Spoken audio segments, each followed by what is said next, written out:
What's up, guys? It's Scott here from Oak Societies, here to drop another amazing episode. Today is Tuesday, 8/13/2019. This summer is going by so quick, and things are heating up, ladies and gentlemen, and I cannot wait to get into it. We have a lot to cover today, a lot of headlines, lots of news, lots of stuff about Epstein, which I'm going to update you guys about. Some crazy shit going down in Hong Kong and China. And some big news for sexual victims in New York, where I'm from, which is pretty big. So we're gonna get into all that, guys. Just want to give a shout out to everybody who's been subscribing to my channel. I am now at 279. My original goal for this month again was 200. We crushed it. We're gonna probably hit 300 by the end of this week. I am hoping, and let's keep the momentum rolling, guys. The comments and everything have been fantastic. I've been getting a lot of positive feedback as I adjust my videos and all that good stuff. So let's jump right into it, shall we? So we're going to start out with the stuff that's going on in China. So this tweet dropped from the Tribunal report. As reported by our team yesterday, China has been mobilized and stacking troops and equipment on the border of Hong Kong. The president voices his concerns and confirms the reports. The Hong Kong airport today has seen its share of violence, and there are no signs of the protests stopping.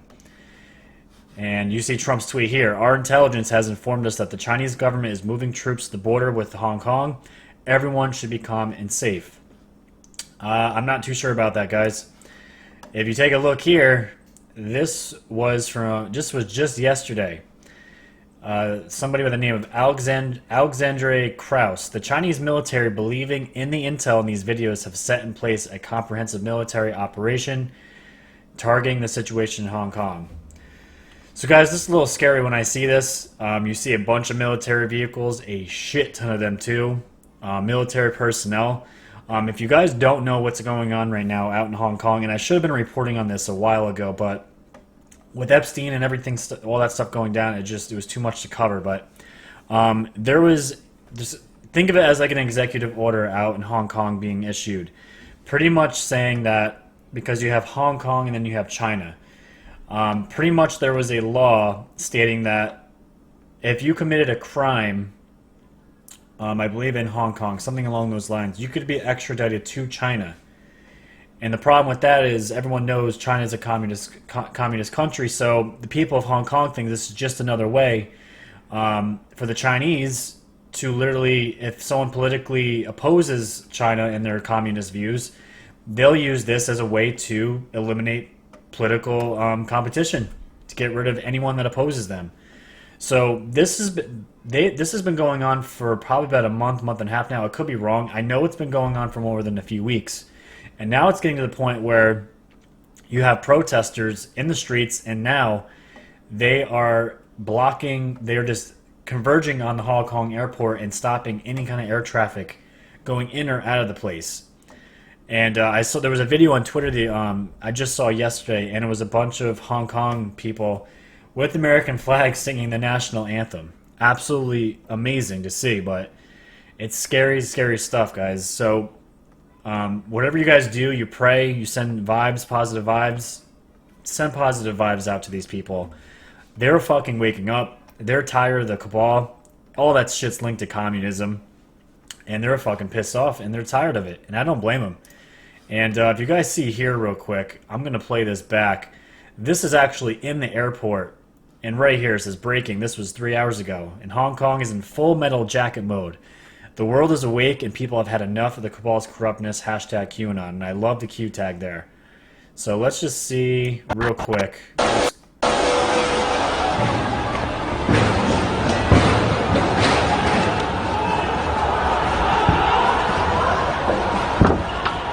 People just fucking going nuts. Those are tasers. I don't know who's good or bad here. I don't know, but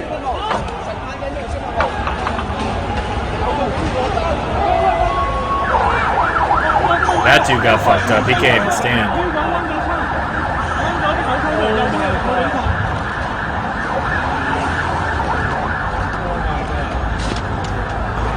But you guys get the picture. Shit's not going good over there. And as of right now, there's no end in sight. And the very first thing I thought of when I saw those military vehicles was I hope to God it doesn't happen, but another Tiananmen Square. And I hope to God it doesn't come to putting people down like that and killing people to make this stop. So we'll see what happens. I wanted to give you guys an update on that because it's been popping in and out of my feeds, and I just haven't had a chance to cover it. But send them positive vibes, guys. They have a way. We are dealing with enough shit in our country, but we're not dealing with so much communism, even though that is here. Communism is here, and it's still trying to make its dirty head, to take over this country. But it's over there. It's a whole different story. So send positive vibes out to them, guys. So let's continue on. So today, also, this came out yesterday, and I wanted to talk about it because I'm from New York, and this is huge.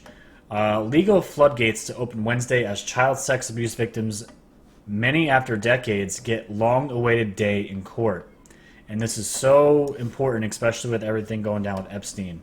Starting at 12:01 a.m. Wednesday, Taylor and hundreds of other accusers get their long-awaited day in court as New York State's one-year window finally opens to file suits against alleged sexual predators, with a tsunami of court papers expected from Buffalo to Brooklyn as the victims turn into plaintiffs. I don't think I've ever worked as many hours in a row, said Jennifer Freeman, senior counsel of the New York-based Marsh law firm. It's been absolutely nonstop. I'm working 2 computer screens every minute. The Child Victims Act was signed into law by Governor Cuomo on February 14th, ending a long and difficult battle to win approval from the state legislator. It's nice to know that people are finally going to pay for what they've done, said Taylor, with the spires of St. Patrick's Cathedral raising behind him in the 20th floor Midtown conference room. I've been silent so long. It's a scary situation. It's a hard situation. And according to the group, bishopaccountability.com, the Catholic Church and its insurers paid out close to $4 billion. $4 billion in settlements across the last 4 decades. These motherfuckers never go to court. Ever. But attorneys say many other organizations are likely to face a flurry of lawsuits as well, including the Boy Scouts, which I went over 2 videos ago. Boy Scouts, private schools, and other religious groups. 2 alleged victims plan a Monday news conference in Manhattan to announce legal action against the Jehovah's Witnesses as well, with their attorney alleging a decades-old history of sexual abuse by the organization. Freeman said her firm is bringing more than 200 cases against Rockefeller University Hospital, where Dr. Reginald Archibald was accused of sexually abusing scores of his young patients. This is historic, said Freeman. New York has gone from one of the worst places to be a sexual abuse survivor to one of the best. And the article continues on, guys. According to Freeman, 96% of the past suits filed against the church in New York State were resolved with settlements rather than trials. But it's unclear what will happen now given the expected flood of legal action against a variety of organizations. And look at the balls that the church has to say. Look at what they're worried about. I want my saying something to help at least one person. That's what I care about. It's not this part, actually. This is somebody that's coming forward. Let's back it up a bit there. I want my saying something to help at least one person. That's what I care about, he said. You can get over it. You need to get off your shoulders and live a life you deserve to live, not with the regrets that you have. Very true. So you got that. And another article just touching up on that is the Huffington Post, which I don't normally put in any of my videos because a lot of the shit's fake news, but in this case, this was a good article. This is just a piggyback off that one.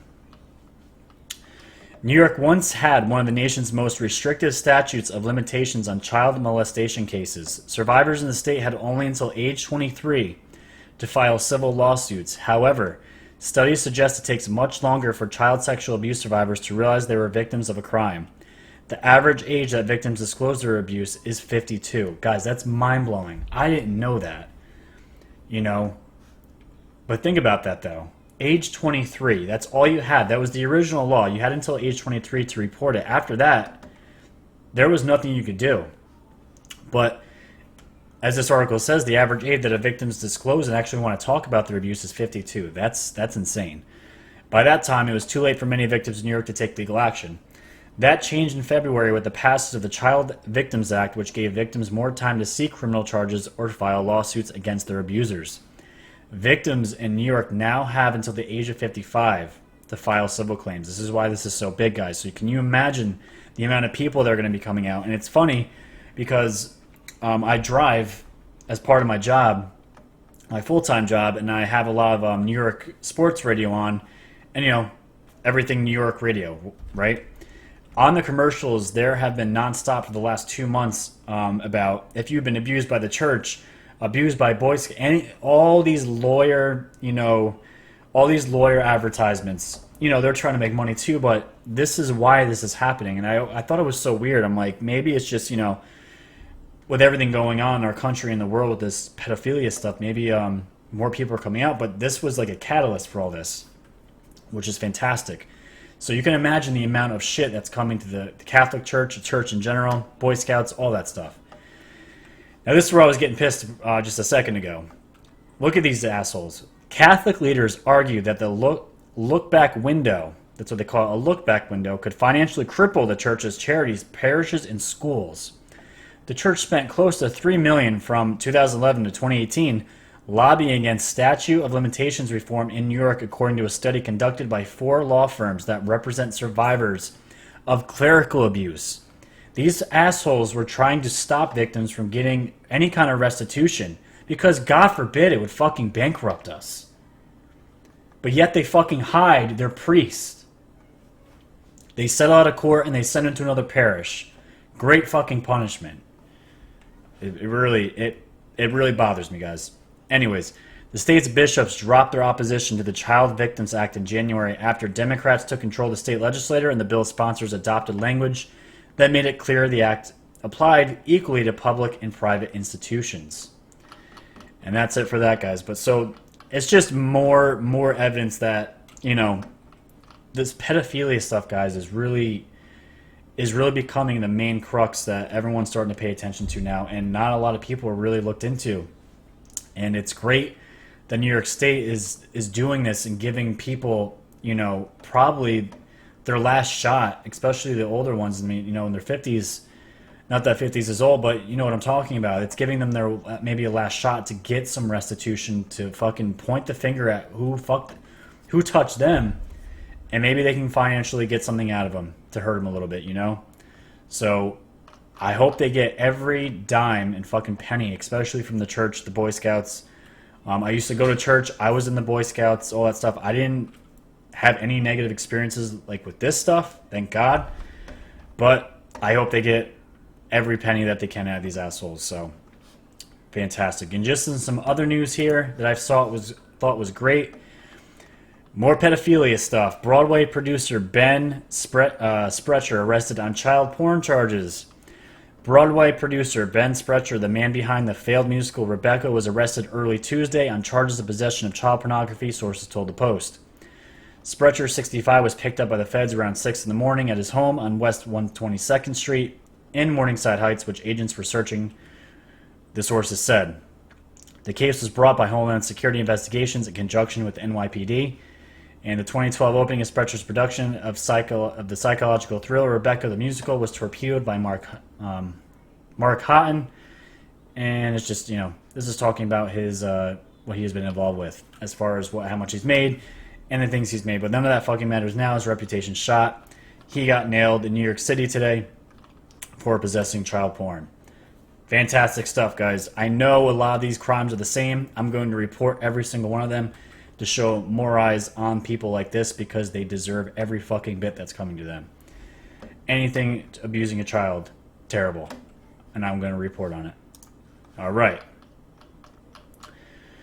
So, guys, those are the quick stories I want to jump into before we get into the meat and potatoes here, which is going to be, again, Epstein. He's, again, dominating the headlines, and there is so much stuff to catch up on just in the last 2 days. So I'm gonna hit all the headlines. I'm not gonna read each article. There's gonna be a whole point to this, and I'm gonna wrap it up and tie it in a nice bow for you guys at the end. So everyone's trying to figure out what happened to Epstein, right? How did the shit go down where the guards weren't there? There's no video surveillance. Let's look into it. There's no video of Jeffrey Epstein's apparent suicide, sources have said. There's no surveillance video of the incident in which Jeffrey Epstein apparently hanged himself in a federal lockup in Lower Manhattan, law enforcement officials told the Post on Sunday. Although there are cameras in the 9 South Wing where the convicted pedophile was being held at the MCC, they are trained on the areas outside the cells and not inside. I didn't know that. I thought for sure there kind of be maybe some camera inside the cushion somehow where they couldn't take it out. The inmate couldn't take it out or whatever. I didn't know that, so that was news to me. According to sources familiar with the setup there, Pauls, who attended Sunday's annual Dominican Day parade in Manhattan, demanded answers to the many questions surrounding Epstein's Saturday morning death, which is being investigated by the FBI. Something doesn't smell right, and it's not his dead body. That's what he said. Adams noted the July 23rd incident in which the multimillionaire financier was found nearly unconscious in his cell with marks in his neck, as well as the blockbuster court papers that were released on Friday and contain the names of other men, which we have gone over. The former Maine Senator George Mitchell and ex-New Mexico Governor Bill Richardson, who allegedly slept with an Epstein teenage sex slave. Something is really troubling about that, and I think it needs to be investigated, which it's going to be. New York Attorney General Letitia James, who said she's toured the MCC, said she found it very difficult to understand how something like this could have happened. My understanding is that he should have been on suicide watch, and the people on suicide watch are placed in a type of jumpsuit that wouldn't allow them to hurt themselves or others, she said. And guys, I went over that on my last article when I brought up, again, another New York Post article about a man that served time on the same floor in the same cells that Epstein was in. And he said it's impossible if the guards were truly doing what they were supposed to be doing in and outside the cell.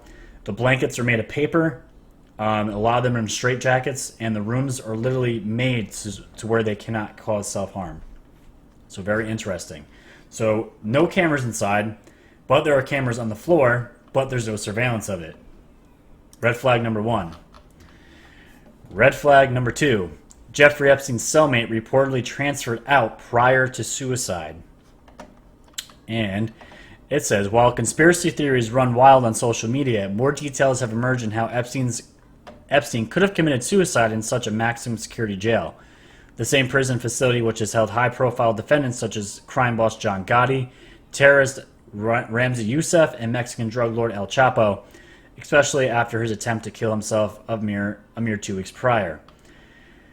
Tartaleone claimed to have helped Epstein. That is the cop that we thought had choked out Epstein a few weeks prior when they found marks on his neck. That's who they're referring to. He's saying claimed to have helped Epstein after finding him unconscious in their cell. He immediately alerted the correctional officers of the Epstein situation and credited himself for helping to save his cellmate's life. An official with knowledge of the investigation told the New York Times that at the time of Epstein's death, he was all alone in his cell and had been taken off suicide watch 6 days after his attempt to hang himself. That's weird, right, guys? The law enforcement official said in lieu of being on suicide watch, the financier was supposed to be checked by guards every 30 minutes in the protective housing unit, but that procedure was not followed the night before Epstein's death. The source also mentioned that Epstein's cellmate had been transferred out of their shared unit, which is another violation of the jail's procedures.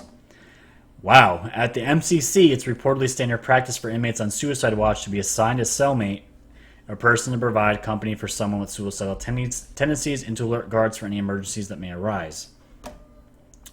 And it's currently unclear as to why Epstein's cellmate was transferred out, or why guards were unable to check in on Epstein every half hour, as they were instructed. The 2 guards on duty during Epstein's death were reportedly both working overtime. The official told the New York Times that one of the corrections officers was working his 5th straight day of OT, which we're going to get into. So red flag number 2, guys. Cellmate was taken out of Epstein's, I guess, bigger cell. However it's set up. Red flag number 2. Let's see. Now, this is red flag number 3, which we just gone over a little bit. Epstein's guards were working extreme overtime at short-staffed lockup. The 2 Manhattan jail guards who allegedly failed to monitor Jeffrey Epstein before he died had been working extreme overtime shifts amid a severe staffing shortage at the facility, reports said Sunday. The unidentified jailers at the federal MCC violated procedure by failing to check on Epstein every 30 minutes before he apparently committed suicide. One guard was working his 5th straight day of overtime, and the other was toiling under mandatory overtime. A person familiar with operations at the Lower Manhattan lockup told the Associated Press. My thing, guys, with all this going on, people knew, everyone in the fucking world knew how high profile Epstein was. Who's the fucking warden of this place? If they are so understaffed, do you think he could have asked assistance from the DOJ or somebody? I don't know exactly how prisons work. I'm not a guard or a corrections officer, never have been. So if anyone that's listening to this, if they could comment or send me an email, what happens if there is shortages? Because I would love to know. Because if there were shortages that they had the same guards working 5 days of overtime, what the fuck is going on? Get someone else in there if they're too tired or whatever. I don't know. Doesn't it just seem like it's common sense to figure this shit out with such a high profile person that's in your facility? It just doesn't make sense. So red flag number 3. Now this one was really baffling. Epstein's jail death. This is from The Independent. One of the people watching disgraced financier was not a proper prison guard, says report. One of the 2 people monitoring Jeffrey Epstein in the hours before his death was not a properly trained prison guard, it has been reported. So this is the shit that Barr is currently finding out. As Attorney General William Barr condemned serious irregularities at the jail where he was being held on bail, and the world waited news of details of an autopsy amid a huge speculation and frenzied conspiracy theories. It emerged a 66-year-old disgraced financier. That's always the line all these guys like to use. Talking about Epstein was found dead in his cell. So that red flag, what? We're on number 4. So we have somebody that's not a proper prison guard. So why the fuck was he supposedly watching in a max prison? Somebody on, I guess they were on suicide watch apparently, but watching someone such as high profile as him. Is this just blatant disregard and just stupidity on the warden of this place? Or is something else really going on? I think we all know the answer to that. So, not only that, the attorneys that were working with Epstein were getting the sense that he was concerned for his life. Jeffrey Epstein was concerned for his life after an incident in the jail in late July that sources of the MCC in New York said it was an attempted suicide. Now, this guy Schoen was the one that was talking to Epstein. He was thinking about taking on his case, the new case that was going to be happening next June. And he had spoken with Epstein just a few times. He said he was just a few days away from officially representing Epstein when he learned of his death. Schoen said Jeffrey Epstein did not appear to be suicidal and instead seemed relieved that Schoen would be joining his legal team as they worked on his defense. He had asked me to take over his case, this is Schoen talking, to essentially quarterback the legal team, said Schoen, who also recalled that Epstein had sent a message to Schoen to meet with him on Friday. Schoen was working another case and couldn't make it, he said. After the August 9th meeting was canceled, Schoen had rescheduled a fly back to New York this week to meet with Jeffrey Epstein. So just more evidence, guys. The guy, his own lawyers had no indication that he wanted to kill himself. Again, red flag number 5, right? So what is all this going to, right? And here we have, this dropped a couple of hours ago from the Tribune Report. You guys have to follow them on Twitter. They're really, really good. And they always get censored by Twitter, so you know they're really good. Update. The warden and 2 jail staff at MCC unit where Epstein was being held has been reassigned until the investigation and OIG report has been complete into the matter of Epstein's death as ordered by AJ Barr. Guys, that's huge stuff. That is huge stuff. So they're currently been reassigned. I don't know if that means they went to a different jail. I'm assuming that's what that means. I don't know entirely. Again, I don't work in corrections. To me, that could also sound like maybe a temporary suspension until they figure out what the hell happened. So that currently just dropped. So they're being looked at, guys, because obviously something is completely wrong and terribly happening. And not only that, guys. This is the kicker. This is the cherry on top. Check this out. So we still haven't found out what's going on with the autopsy, right? We know an autopsy was done Sunday, but it needed further investigation, right? So take a look at this. Jeffrey Epstein camp sent pathologist Michael Baden to watch over his autopsy. And guys, if you don't know who Michael Baden is, let's take a look. Chief Medical Examiner Barbara Sampson also noted, she's the one that did the original autopsy, that says they needed to, they're waiting on more information. She noted that Epstein's representatives have hired celebrity pathologist Michael Baden to conduct an independent autopsy. They were allowed to observe the autopsy. Baden, who served as the city's chief medical examiner in the late 1970s, has made a career investigating high-profile deaths, including those of Michael Brown, who was killed by a police officer in Ferguson, Missouri, former New England Patriots star Aaron Hernandez. Baden also testified at the murder trials of O.J. Simpson and Phil Spector. And not only that, guys, he also testified for JFK and Martin Luther King.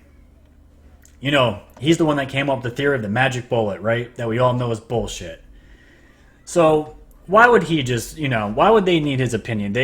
And she's saying that let's see here, pending further information for autopsies is a determination that is not uncommon.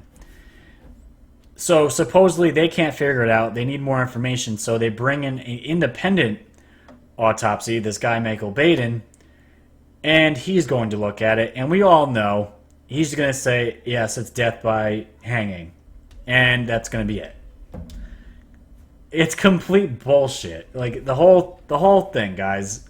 When I saw this, it's just like, okay, all right. Does anyone else need any more evidence that something really ridiculous is going on, right? Okay, so you guys get the point, right? So what does all this mean? So where do we go from here? Where does the investigation go from here? Well, let's take a look. This dropped. When did this drop? 2 days ago, right? Richard Pendlebury. Will Robert Maxwell's daughter spill pedophile Jeffrey Epstein's secrets to the FBI? Rumors swirl that Ghislaine Maxwell is ready to cooperate with U.S. authorities. And I bet she is. Because she is probably scared shitless right now. Ghislaine Maxwell was last night reported to be ready to cooperate with the American authorities in their ongoing investigation into Prince Andrew's late friend, Jeffrey Epstein. And you guys know who she is. I've screenshotted this. There she is. Epstein's handler.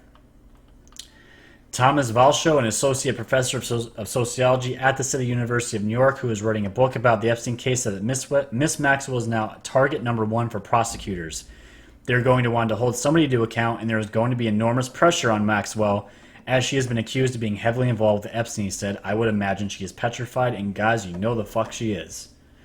You know it. They're going to go after her hard. She knows just everything.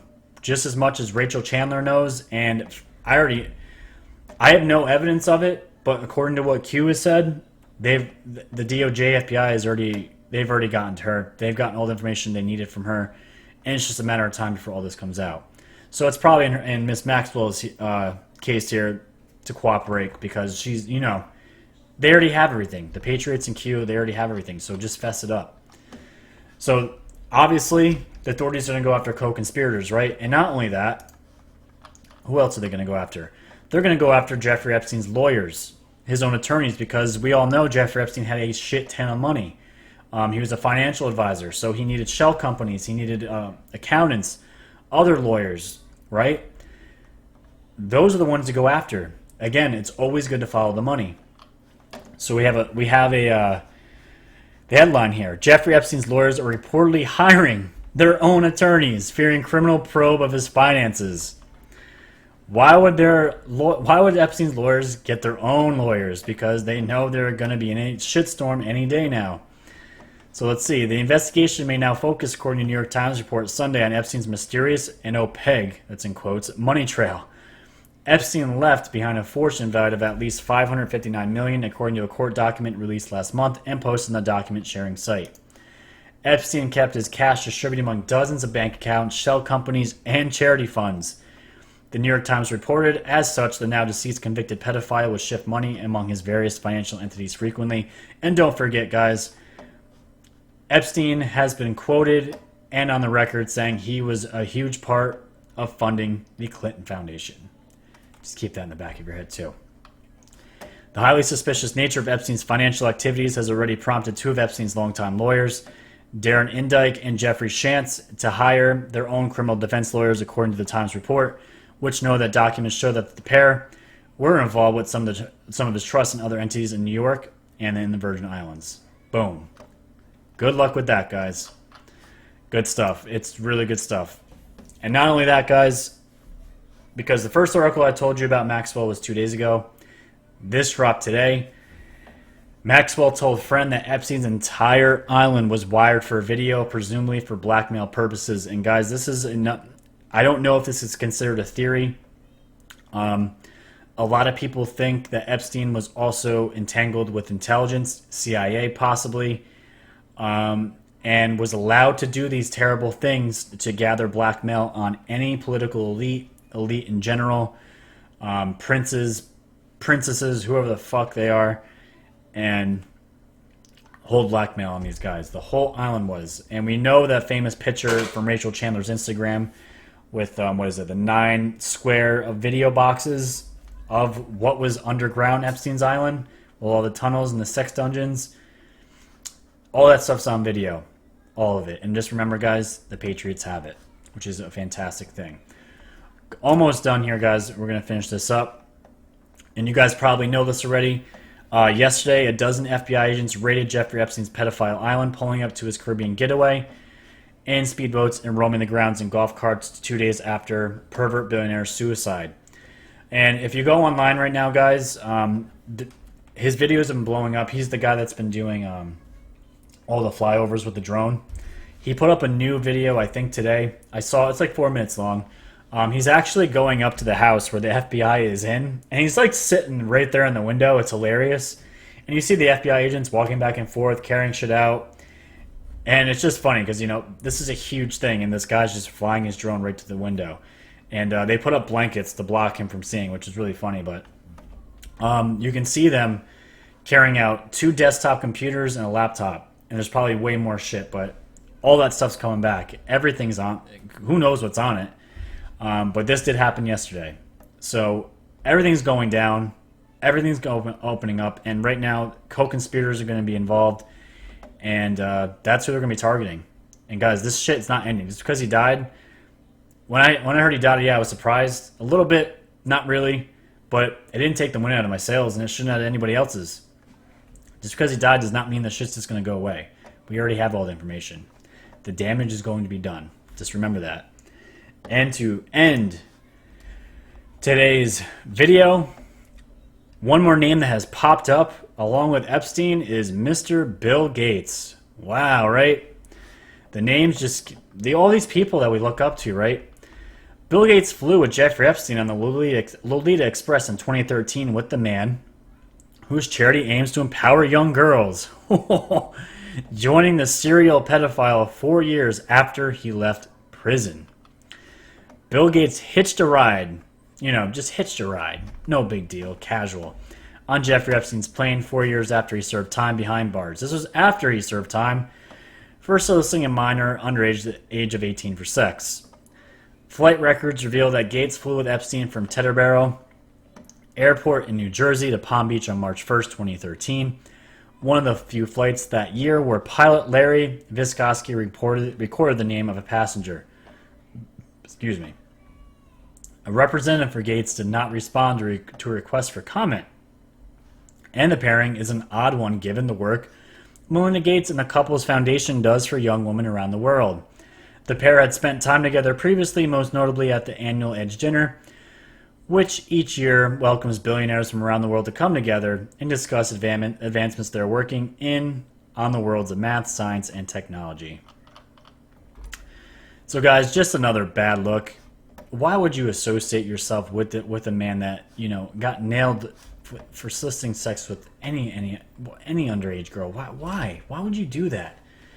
So you're going to keep seeing names, guys. Names pop up. And, of course, everyone's going to distance themselves and say, I had nothing to do with Epstein, right? So just keep your mind out there, guys. Keep your ears and eyes open, as I always say.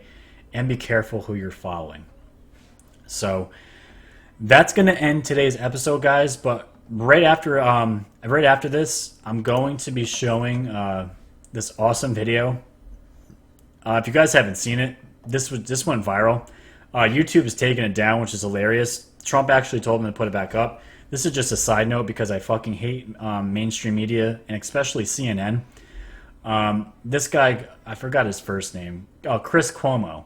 If you guys haven't seen this yet, I'm going to put it right at the end of my video. so stay tuned for that. It's just a man going up to him, calling him Fredo, and Chris Cuomo actually, he just flips a shit, completely embarrasses himself, and he's just a douche. He's a complete douchebag, and some people are coming to his defense, but fuck him. He is the enemy of the people because he's on that network spewing lies every fucking night. So I'll have that for you guys right at the end, and that's going to be it. So please, guys, support independent media. Thank you for all that are already supporting this channel. If you can, just hit that like button, share it, and again, if you haven't subscribed, subscribe to it. We're going to hit that 300. I know by the end of this week. I'm confident in that. And we're going to keep pressing on.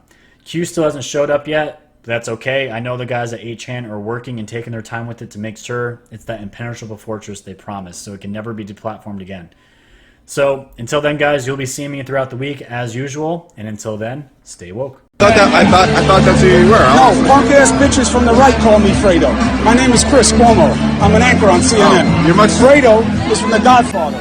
He was that weak brother. Isn't that your and brother? And they use it as an Italian aspersion. Any of you Italian? Are you Italian? It's a fucking insult to your people. It's an insult to your fucking people. It's like the N-word for us. Is that a cool fucking thing? You're a much more reasonable guy in person than you seem to be on television. Yeah, but if you want to play, then we'll fucking play. If you got something you want to say about what I do on television, then say it. But don't call me a fucking insult. Hey, listen. What? I don't want any problems. Yeah, you're going to have a big fucking problem. What's the problem? It's a little different on TV. Don't fucking insult me like that. I didn't insult you. You call me Fredo. It's like I call you punk bitch. You like that? You want that to be your nickname? I didn't call you that. You called me Fredo. You know my name's not fucking Fredo. I thought your name was. You did not think my name was fucking Fredo. Don't be a liar. You want to be a man, stand up like a man. I'm standing up, man. You want to be a man, I'm here. Then fucking own it. Then own what you said. Hey. Then own what you said. Listen, man, I don't have a problem with you, man. You're going to have a fucking problem. What? What are you going to do about it? I'll fucking ruin your shit. I'll fucking throw you down these stairs like a fucking punk. Please do. Why, so you can fucking sue? So you can fucking sue? Well, why don't you do it? Go take a swing. You want to call me Fredo? Take a fucking swing. Take a fucking swing. Watch your fucking hands. Take a swing. Watch your fucking hands. Take a swing. No, come on, boy. Come on, boy. So you want to call me shit? Call me shit then. I'm right fucking here. I'll fucking wreck your shit. I'll fucking wreck your shit. Stop. You didn't know what you were doing when you thought it was your name, man. I thought it was your name. You didn't know, right? You didn't know what you were saying, right? I thought it was his name. I'm breaking it up. I'm breaking it up. This is my buddy. Hey, look at all these cameras. You're in for it. You're in for it. I mean, for what? You call me fucking Fredo? You're in for it. You call me Fredo?